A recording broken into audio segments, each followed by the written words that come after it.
Thank you. May I have the roll call, please? Mr. Burmeister? Here. Ms. Hammond? Here. Mr. Kittle? Here. Mr. Knight? Present. Ms. Verbecki? Here. Mayor Pro Tem Mitchell? Present. Thank you. Moving on to agenda item 4A, it's approval of the regular city council minutes from February 27th, 2017. If there are no modifications or corrections, I would be ready for a motion. Moved unless there are revisions. We have a motion by Councilmember Knight. Is there a second? Support. Support by Councilmember Verbecki. Any discussion? I think we're ready for a vote, please. Mr. Knight?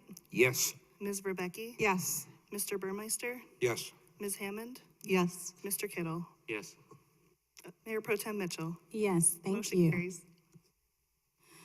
We don't have any appointments and presentations this evening, so I'll move on to agenda item number 6, which is public comments. The City of Auburn Hills does welcome and encourage public comments relating to city affairs and issues. We do request that you fill out a form as you enter the council chamber to help us facilitate the meeting. I did not receive any forms this evening. That being said, if there's anyone in the audience that would like to come forward and have a public comment, please feel free to do so at this time. Okay, seeing none, I'm going to move on to agenda item number 7, which is the consent agenda item. This evening on our consent agenda item, we have receiving of the minutes from our boards and commissions. 7A1, the Tax Increment Finance Authority from January 10th, 2017. 7A2, the minutes of the Downtown Development Authority meeting of February 20th, 2017. 7A3, the minutes of the Beautification Advisory Commission from the meeting February 22nd, 2017. Item agenda 7B, motion to approve the 2017 HIDTA subrecipient agreement with Oakland County. And agenda item 7C, a motion to approve the 2017 medical marijuana subrecipient agreement with Oakland County. If no one would like to remove any agenda items, I would welcome a motion to approve the consent agenda. So moved. Moved by Councilmember Verbecki. Do we have a second? Support. Supported by Councilmember Hammond. I think we are ready for a vote, please. Ms. Verbecki? Yes. Ms. Hammond? Yes. Mr. Burmeister? Yes. Mr. Kittle? Yes. Mr. Knight? Yes. Mayor Pro Tem Mitchell? Yes, Motion carries. thank you very much. We don't have any old business on the agenda tonight, so I'll move on to agenda item 9A under new business. This is a motion to approve the 2017 liquor license renewal. Deputy Clerk Pierce. The City Council reviews all on-premise liquor licenses within the city for renewal annually. Each establishment is inspected by the police department, the fire department, and the building departments. The fire department and the building department found some minor violations, but they are working with the establishments to correct those. As far as the police department, you can see there were a few minor violations as well. We are recommending for renewal the licenses listed within the report. We would like to add Logan's Restaurant to that list as they are current on their water bill. Okay, thank you very much. Council, do we have any questions for staff? Madam Mayor Pro Tem? Yes, Councilmember Verbecki. I just had a question with the low amount for Romano Macaroni Grill. Is that just for timing purposes? Because they didn't pay like last month's rent and it's going to be due in a couple days and then I'll be up to date again? That was a penalty fee. So they were late in their initial payment, so that's just the penalty that they owed. Okay, and do we have any authority to override that if we wanted to, if we chose not? Okay, just for that very small amount. Okay, thank you, that was all. Thank you, Councilmember Verbecki. Any other questions for staff? Let me take that. The answer is yes, you can renew it despite the $33.50 being owing, but you can't waive the water bill. So, but you don't have to necessarily connect them in terms of renewing their license. Our Chapter 74 utility ordinance provides that the city cannot provide any free water. So, so you can't waive it, but you could still approve it, notwithstanding the $33.50. Okay, thank you very much. Okay, thank you, Attorney Beckerleg. Councilmember Knight? I greatly appreciate the list of the violations because it allows me to look at their past history. I don't have any problem with the 3 and 16 that got nailed. But boy, if they get nailed in 2017, it'll be hard for me to approve it the following year. And so I appreciate this list because it keeps it up to date with violations. Okay, thank you. Councilmember Hammond. Okay, I want to piggyback on what Councilmember Verbecki had asked. Would we need to take a vote among council to remove them from the list? To not be renewed? Yes. No, so whoever made the motion would just simply add it to the license, the list of the license eligible for renewal. I do realize that I misspoke looking at Macaroni Grill. I noticed that $33.50 was not in fact a water bill, but it was taxes. But the reasoning is still the same. You can still add it to the list of renewals tonight now. Okay, and I'm assuming as with everybody else who's generally gets these notifications that they know that they're late on $33.50 for a penalty? Yes, they do. Okay. Councilmember Knight. I wasn't quite clear on that. Did I get the implication that if these folks pay, they're going to be added to the list? That they're not on the list now? We're going to have to make a motion at the next meeting for anybody that's cleared out. That's generally how the council has done it, and that's probably the best way of doing it. But specifically, if council decides to overlook a small amount of taxes being owing and add them on the list tonight, that is something council does have the discretion to do. So. I understand that it's a case of where do you draw the line? Is it 250, 750, or so on? And we have taken the position, pay your bills if you want your liquor license. And if we waive, I agree, common sense says waive the 33. But if we do that, then we're in where do you draw the line? And so it's a case of pay your bill, come back, and we'll approve it at the next one. Strictly my opinion. Councilmember Kittle. Well, Mr. Knight, you're not saying waive it, you're just saying let their liquor license renew. They still would owe the money, but it would be on a go forward Yeah, basis. you still owe the money. That's not a question. It's a case of, are you saying people have to pay or don't you? Yeah. And as soon as you waive $10 or $20, you get into the no man's land of what's fair and what isn't. So one comes in and it's only $1,000 and they're a big outfit. So I'm just saying, I like the consistency, it's black or white. Yeah, I look at it and I say, significant and I don't want to use the word insignificant, but it is. If Logan's Roadhouse paid their $1,500, that really only leaves two that are outstanding. One is every year, and the other one is shut down, and that is going to be a hard thing. So, to me, you got two of them that are basically $250. Is Red Ox Taverns, is that a fine for late taxes as well? Clerk, Deputy Clerk. The personal property, the 1288 is, but I believe the summer is due. It's not a penalty. So okay, the summer is 252, and then we got the personal property. I wonder if they filed for an exemption. They're probably eligible for the small business exemption, but didn't do it. I'd be adverse, especially with Mexican Cantina, who's just opened up. I mean, they've got a license renewal fee. They've only been open a few months. Mayor Pro Tem, Yes, Mr. Tangi. I would just make a recommendation that instead of trying to do this on the fly tonight, you'll have another bite at the apple when we have our public hearing. So you may want to look at these numbers and see what you're comfortable with, and then when the public hearing is held, you can add those renewals to the list. And in the meantime, it might be a moot point because they may come in and pay these. Usually what happens. So if I may, Mayor Pro Tem. Yes, Councilmember Kittle. Just I mean, there's a rash of sales to minors in the violation table there.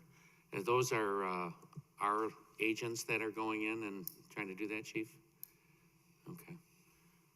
All right, there's been a lot of them. If I might, Madam Mayor Pro Tem. Yes, Chief Oko.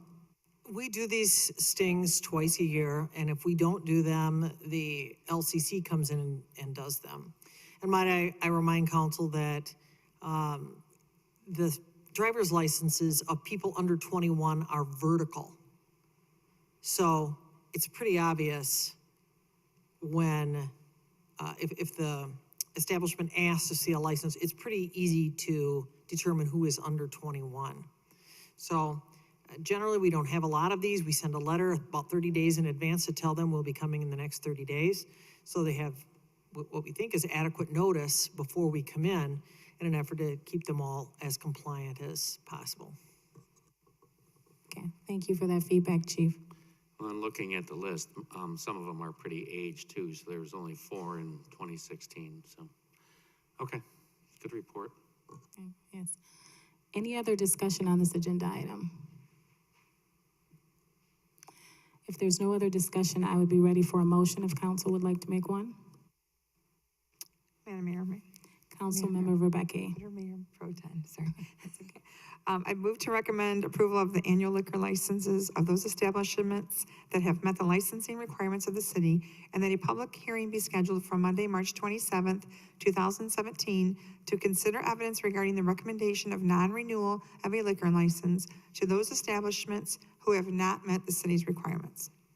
Thank you. There's a motion by Councilmember Rebecca. Is there a second? Support.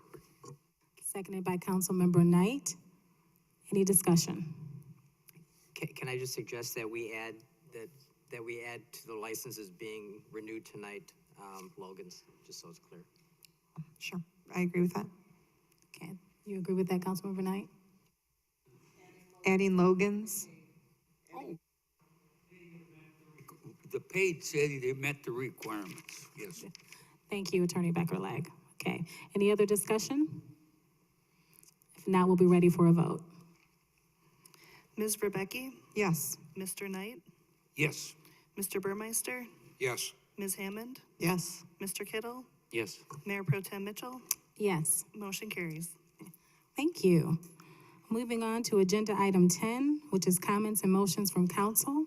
We'll start with Councilmember Burmeister. I have nothing. Thank you. Moving to Councilmember Hammond. Well, I had nothing, but I'm gonna welcome our deputy clerk to her first official meeting, so welcome, Ms. Pierce. Thank you. Councilmember Kittle. Thank you. I have 2 items. One, it's just nice to see the apartments at 5 Points going up. They're framing away like there's no tomorrow up there, so it'd be nice to see those take shape. And I'm assuming that the coffee shop is open now, Starbucks, is it? Yeah. So is Jersey Mike's. Jersey Mike's is open? All right, gotta check that out. And then secondly, I just thought that I would ask council, maybe what their opinion was on this, smart meter thing, the legislation that's going around in Lansing with this opt-out provision. I don't know if there's been any, obviously we get emails periodically with some pretty robust updates on that. And I just was wondering if anybody had an opinion on it or what have you. Well, I think originally when it was brought before us, I felt like we were behind the 8 ball, that it would have, since all of Auburn Hills was pretty much done having the meters put into our homes, that there wasn't much that we could do. I think that was sort of the discussion when I first got on council. But I'm not sure now. I guess I would be willing to look into it a little bit more and get some more details to see if it does make sense for us to do some kind of motion. Or resolution, maybe, yeah. Thank you. Councilmember Knight.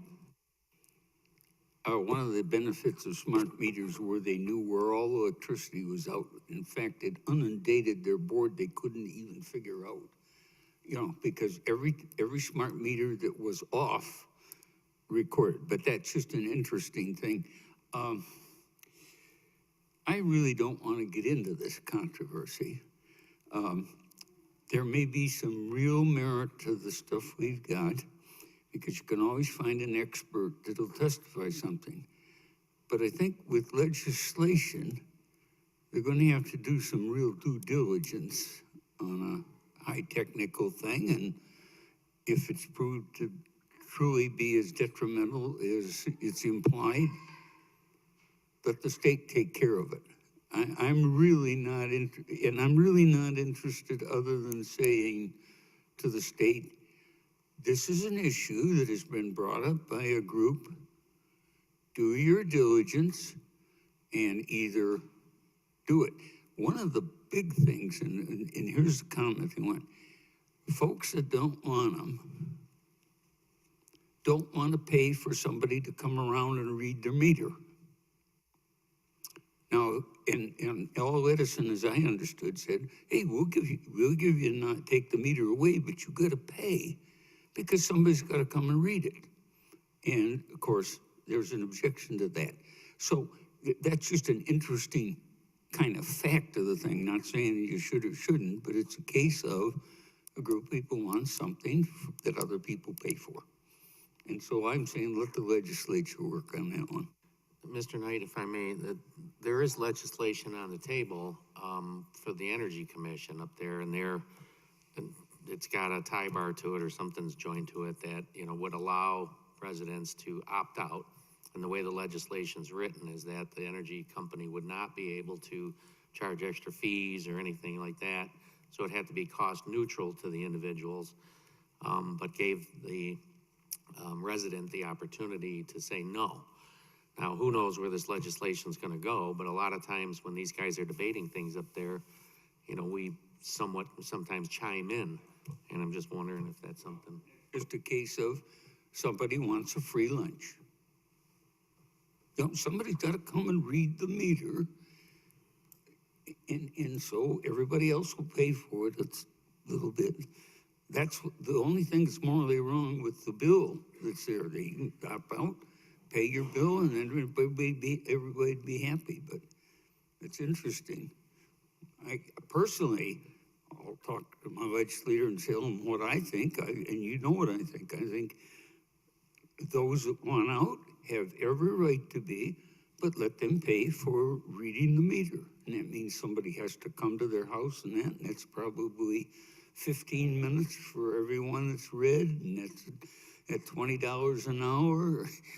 You know, there's something in that you read it every month, and it's quite an expensive thing. Okay, so I'm sensing you have a multitude of opinions among Councilmember Kittle. I think City Manager Tan, you wanted to say something? I'd like to suggest that just so that I can bring everyone on council current on the issue, I'll have Stephanie Carroll gather the information about this and summarize it and send it all to you so that you might be able to formulate a better opinion on the direction you might want to go. Okay. Thank you. I would be appreciated. Did you have anything else you wanted to share, Councilmember Kittle? Okay. We're going to transition to you, Councilmember Knight.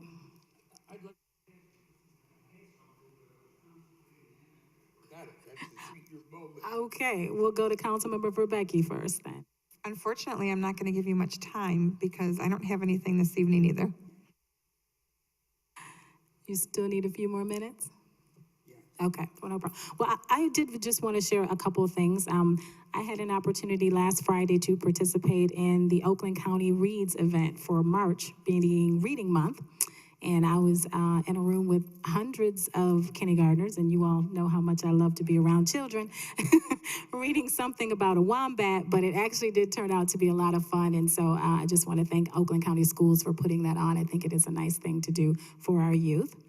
And I want to give compliments to our staff for how well they managed the after effects of the high winds that took place on March 8th.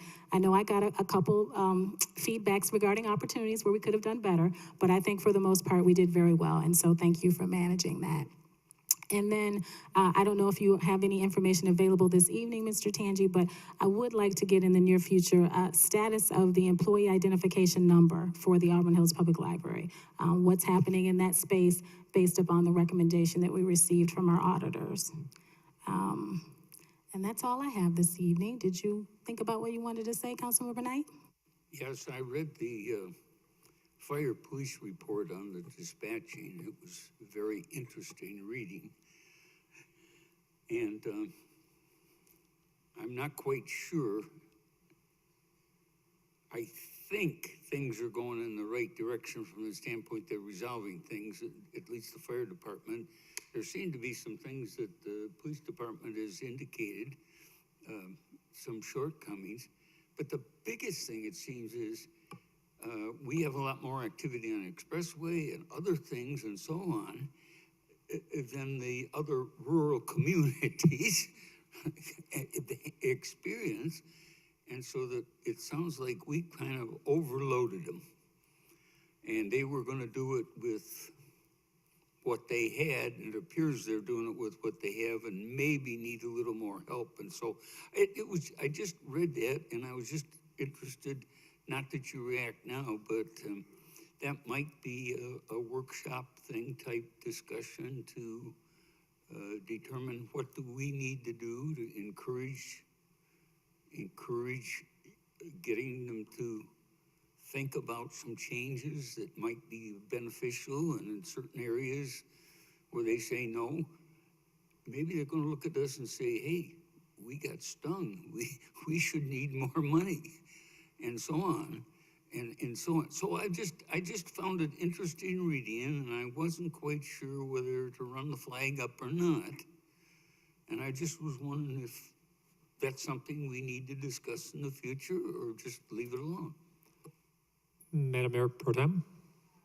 Yes, City Manager Tangi. Okay.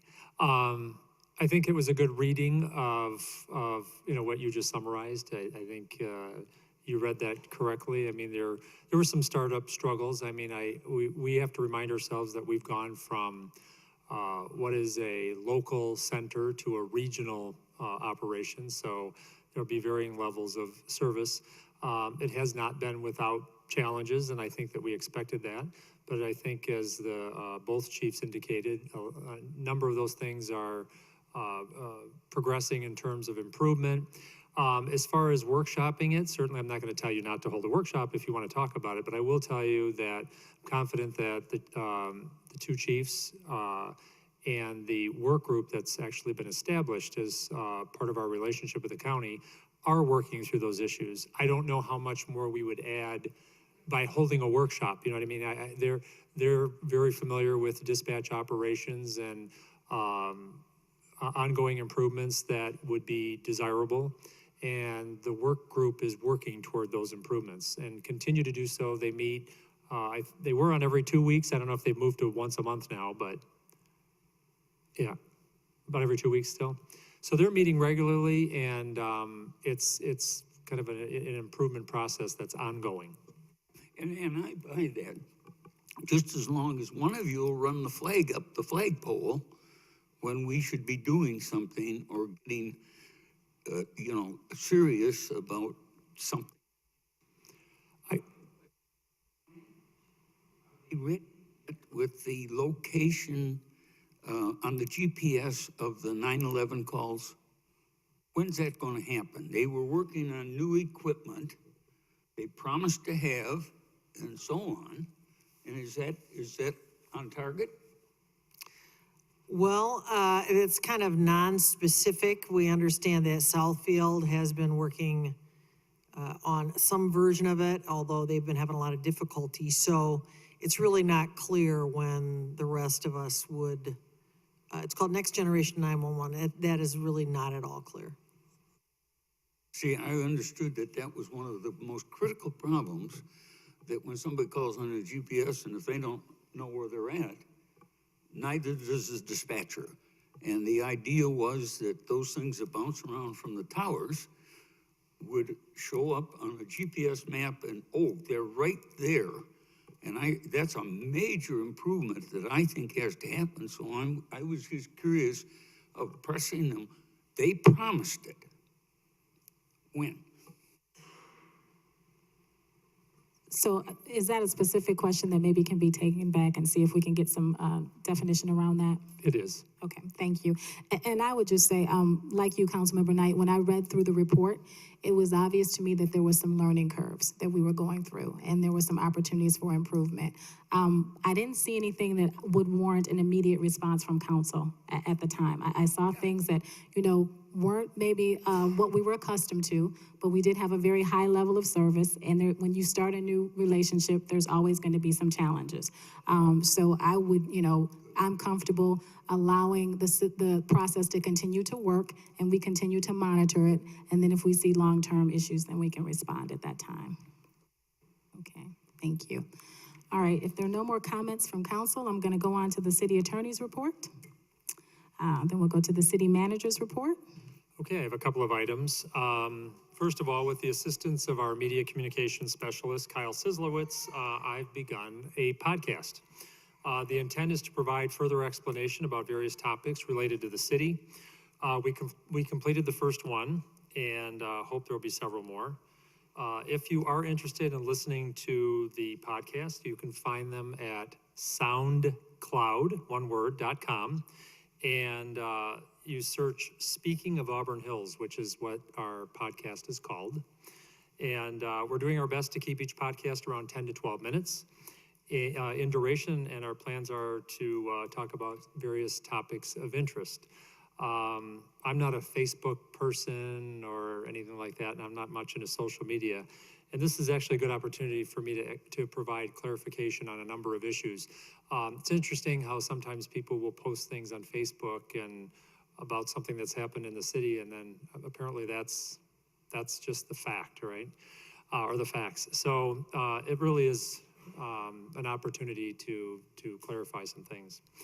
I also wanted to mention that we held our second budget task force meeting. The task force, as you know, includes key staff and 3 of the council members, Ms. Hammond, Mr. Knight, and Mr. Kittle. We made some very good progress as we cull through the budget and fine tune it, looking for cost-saving opportunities that will have multi-year compounding positive effects. The task force is scheduled to report its findings and make recommendations at your workshop in June, just in time for the kickoff of the 2018 budget. Some of the measures are already being put into effect so that we may enjoy more immediate savings in the current fiscal year. And finally, I wanted to mention that I am participating with the Michigan Municipal League on what we hope will be the formulation of recommendations to the legislature for pension and retiree health care solutions for local government. The legislature has made it clear that it plans to act on measures that will control the costs of these benefits at the local level. As City Council knows, Auburn Hills has already put into place key cost containment measures for its benefits. For example, we closed our defined benefit pension plan during the period of 1998 through 2000, and all employees hired after that receive a 401k plan. We also began offering retirement health savings plans for new hires starting as far back as July of 2006, so more than 10 years ago. In addition, our employees contribute 20% of the premium for their health care. While things like these may be relatively new concepts for some municipalities, we adopted them years ago, and therefore the legislative changes that are coming forward, I don't expect will have much impact on us because I think we're so sort of far ahead of the curve. I'm talking with municipalities that are still talking about transferring to 401ks or have not introduced retirement health savings plans as a cost-cutting measure for post-employment benefit costs. And those are the things that are saddling local municipalities financially. So I think we're way ahead of the game, but they know the work that we've done, and there's been about maybe a dozen people or so, 10 to 12 people across the state that have been asked to be involved in this project. And so I'll be attending 2 meetings. One I've already attended, and the next one is on Friday. Yes, Councilmember Knight. Well, will that any way possibly impact the school districts? Because I understand they're still on the old defined benefit plan. They haven't refused it, and it's us taxpayers that are footing the bill. As I understand it, Mr. Knight, it will be all public employees. So how those all end up being defined, I would assume maybe schools are in there, public schools are in there, but I hesitate to comment about something I don't know for certain. Putting it in your mind that Right. maybe you bring it up. The definition at this point is all public employees. I'm not so involved in trying to define what the groups are as much as I am defining what the legislation might be to implement cost control measures. So what we're trying to do is, from my perspective, I'm looking for sort of a middle ground. I think the legislature is taking a more aggressive approach. Public employee groups, especially the unions, are at the opposite end of the issue, and I'm hoping that maybe for a change of pace, I might be the rational voice in the room. On that note, I will entertain a motion for adjournment. So moved. Moved by Councilmember Hammond, is there a second? Supported by Burmeister, all in favor? Aye. Aye.